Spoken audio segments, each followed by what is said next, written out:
Welcome to Danny's Media. Now, ladies and gentlemen, there is a major breaking news by the agencies in this country of Kenya behind the case of the late teacher Albert Ojwanj that was arrested from Homa Bay County, then later on driven to Central Police Station where he met with his death.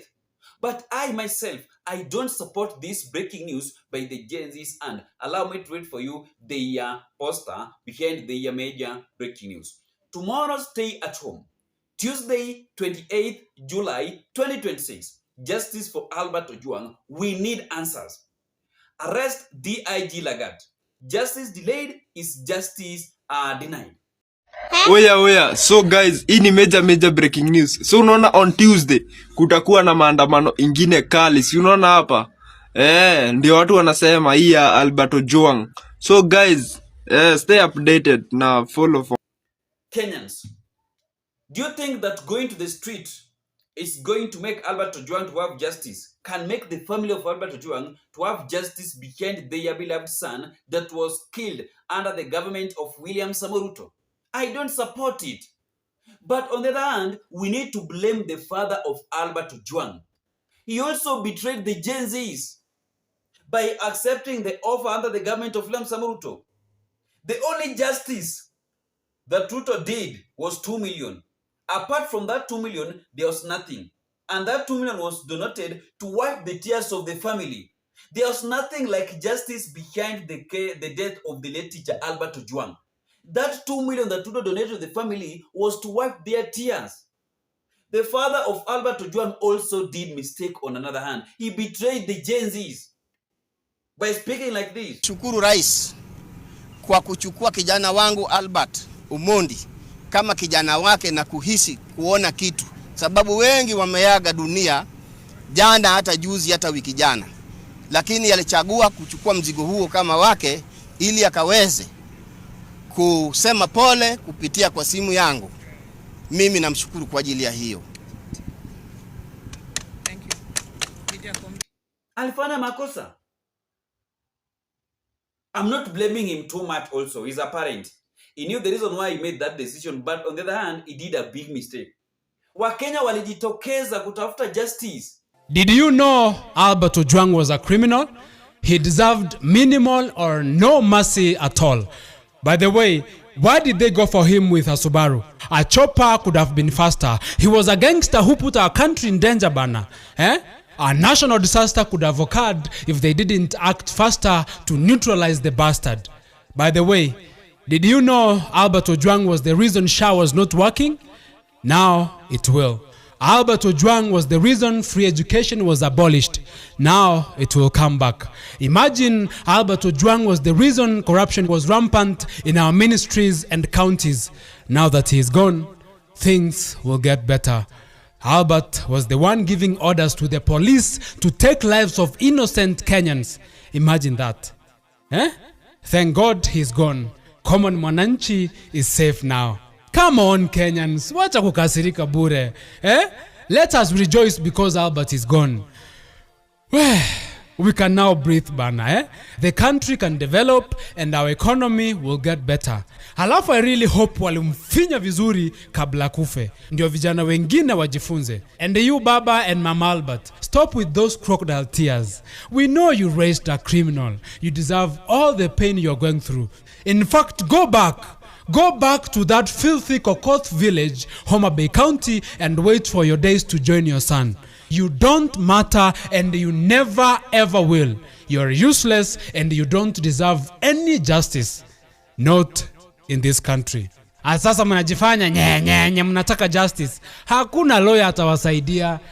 The government and justice system wanajua your son Albert was a criminal. Toka hapa. Kifo kisimani ama ni kifo jelani. Nowadays. Saa 7 na dakika 35 usiku, tarehe 8 Juni mwaka 2025, gari la polisi linaonekana likiingia katika eneo la dharura katika hospitali ya Mbagathi. Maafisa watatu wa polisi waliokuwa wamevalia sare walishuka, lakini hawakuwa na haraka. My take was there was no urgency to rush the victim attention of the medics. The officers are moving very slowly. There is no urgency. There is no urgency in that movement to show there is a sick person in the vehicle. That is for the defense counsel. We agree on that. Dakika chache baadaye, maafisa hao wanarudi na mashela.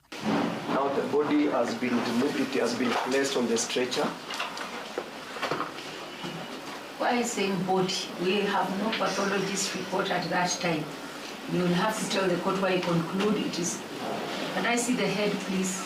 Baadaye maafisa hao walinaswa tena kwenye CCTV wakimrudisha Albert nje bado akiwa juu ya mashela na kumuingiza ndani ya gari la polisi. 02:15 hours now the vehicle leaves the Lagat hospital. Cheti cha uchunguzi kilichotiwa saini na afisa wa IPOA Joshua Mutua kinathibitisha kuwa video hiyo ni halisi na ilitolewa kwa kufuata taratibu za ushahidi. Ripoti ya mpelelezi wa IPOA inaelezea kuwa Albert Ojwang alipelekwa Mbagathi lakini hakuingizwa hospitalini kwa huduma yoyote. Swali linaloibuka sasa ni kwa nini Albert alipelekwa hadi chumba cha dharura kisha kurudishwa na kuondolewa hospitalini. Inasema video hii wakaenda maandamano, watu wengine wakapigwa risasi, wengine mpaka waleo wanaumia, wanaugua. Others are still in hospital. Wakenya walijitokeza, but Baba Albert Ojwang pia alifanya makosa na bwana yake na nani huyu bibi Albert Ojwang pia. The murder trial of teacher and blogger Albert Ojwang has entered a critical stage after the court was presented with CCTV footage showing the final hours before his death while in police custody. The footage presented at the Kibra High Court is part of prosecution evidence seeking to reconstruct what happened inside the Central Police Station in Nairobi on the night Ojwang was arrested. According to testimony from the Independent Policing Oversight Authority (IPOA), forensic experts recovered and authenticated 489 gigabytes of CCTV data after investigators examined surveillance systems at the station. The footage shows Ojwang arriving at Central Police Station at around 9:32 p.m. He was reportedly escorted by 6 men traveling in a black SUV and appeared to be handcuffed while speaking on phone. After arriving, he spent around 15 minutes at the report office before being taken towards the holding cells. The next major moment captured on CCTV comes hours later. Around 1:20 a.m., 4 police officers wearing blue gloves are seen carrying Ojwang's body from the cell area to a police vehicle. Prosecutors argue that the footage forms part of evidence challenging earlier claims surrounding the circumstances of his death. Here are 5 key developments from these latest hearings. CCTV reconstruction places Ojwang alive inside the station. The prosecution's timeline relies heavily on CCTV evidence showing Ojwang entering the police station alive before his death. The footage is expected to help the court determine what happened during the period between his arrival and when officers removed his body. Second, IPOA recovered deleted surveillance data. One of the biggest developments, of course, is the recovery of the 489 GB CCTV footage. Like we said earlier, IPOA forensic investigators told the court that surveillance data had been recovered after attempts were allegedly made to interfere with the recording system. The testimony included claims that the DVR system was switched off, power was disconnected, and hard drives were formatted. Investigators say forensic recovery allowed them to retrieve the footage. Third is a very serious issue around questions over the response after Ojwang was found unresponsive. Evidence presented in court has raised questions about the medical response after Ojwang was discovered. The prosecution has argued that the response was not consistent with what would normally be expected in a medical emergency. The court is examining whether there was an adequate attempt to save his life. Fourth is that 6 suspects remain before the court. Those facing murder charges include former Central Police Station OCS Samson Tala, police officers James Mkwana, Peter Kimani, civilians John Gie Gitau, Jim Ambao, and Brian Jue. They have denied the allegations, however. The court has declined bail, citing concerns including flight risk. Fifth and final is that the court is now dealing with evidence, not public speculation. The Kibra High Court has also warned against relying on unverified information circulating online. The case will now depend on evidence presented in court, including CCTV footage, forensic findings, witness testimony, and medical evidence. They betrayed the agencies. Eric Omondi alijitolea kuchangia familia ya Albert Ojwang pesa mingi sana ili wajengee nyumba, mtoto aende shule, wafanye nini. Wali promise bibi ya Albert Ojwang Jim atapewa kazi na sakaya zimara nini. What happened after the burial? Promise was not kept. After the burial, kila kitu ilisha. The death, it is true that the death of Albert Ojwang is painful. But going to the street to protest is not a solution. This is not the right time for us to go back to the street so that we can demand answers, justice behind the death of Albert Ojwang. It is painful. Not that I don't support this protest. I support it, but this is not the time.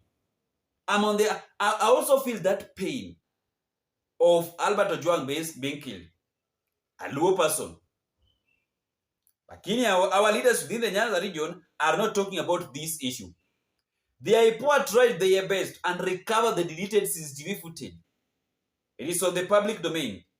Our leaders from Nyanza region, akina Gladys Wanga, Uchilo Ayako, John Mbadi, Opiyo Wandayi, Oburu Odinga, they are silent.